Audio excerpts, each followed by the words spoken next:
Selamat pagi Malaysia. Anda bersama saya Tanisha dalam laporan khas berita harian mengenai penyalahgunaan teknologi maklumat dan komunikasi di Malaysia. Hari ini kami akan membincangkan isu yang semakin membimbangkan ini, termasuk faktor pendorong, contoh kes, langkah mengatasi, serta impaknya terhadap masyarakat dan negara. Bersama saya adalah rakan-rakan wartawan yang akan memberikan laporan lanjut. Terima kasih Tanisha. Dalam analisis kami, faktor persekitaran memainkan peranan yang besar. Ibu bapa yang kurang memantau penggunaan teknologi anak-anak mereka serta hubungan keluarga yang tegang menjadi penyumbang utama kepada masalah ini. Kurangnya didikan nilai murni telah menyebabkan anak-anak lebih terdedah kepada penyalahgunaan teknologi. Selain itu, kelemahan perundangan dan penguasaan menjadi isu kritikal.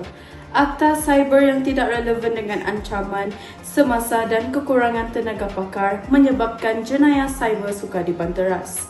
Undang-undang perlu dikemas kini untuk menangani cabaran teknologi yang terus berkembang.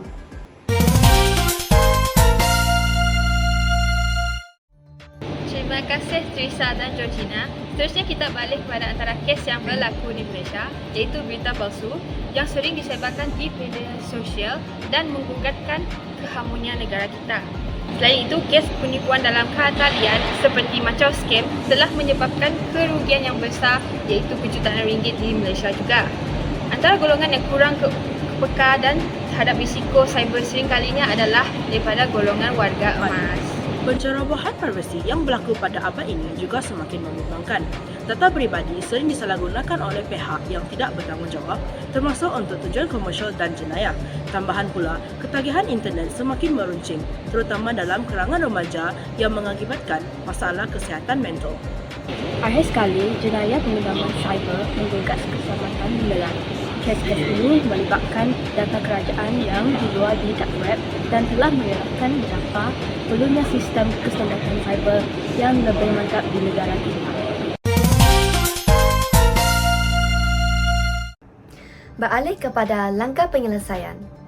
Literasi media adalah kunci dalam menangani berita palsu.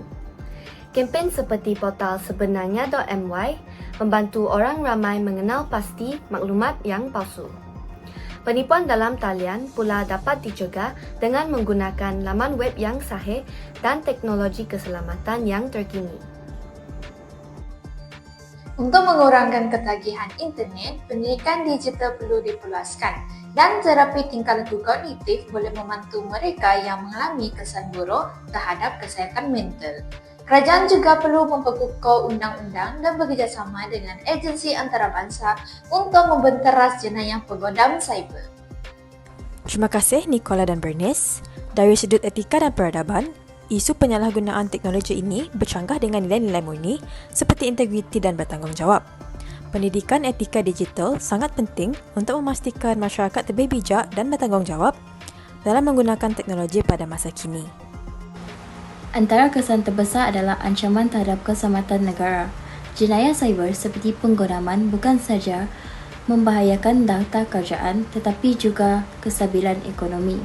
Sistem pendidikan juga terjejas akibat penyalahgunaan teknologi. Selain itu, ketegangan sosial yang dicetuskan oleh berita palsu dan maklumat sensitif mengancam keharmonian masyarakat. Penyelesaian segera diperlukan untuk memulihkan kepercayaan rakyat terhadap teknologi digital.